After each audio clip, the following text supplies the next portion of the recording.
విశ్వాసములో శక్తిమంతులుగా ఉంటారు. వాక్యము నీ హృదయములో నమ్మిక పుట్టించింది. క్రీస్తును గూర్చిన ప్రతి మాట నీలో నమ్మిక కలగజేస్తుంది. వాక్యం వినకపోతే నీలో నమ్మిక రాదు, నిరాశ వచ్చింది, నిస్పృహ.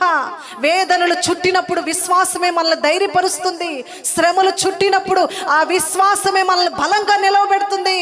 నేను రాత్రి పాస్టర్ గారు చెప్పారు కదా, నేను నమ్మిన దేవుణ్ణి నేను ఎరుగుదును, ఆయన నన్ను ఎన్నడూ సిగ్గుపరచడు. హల్లెలూయా. నేను ఏ దేవుణ్ణి అయితే నమ్ముతున్నాను ఆయన నేను ఎరుగుదును.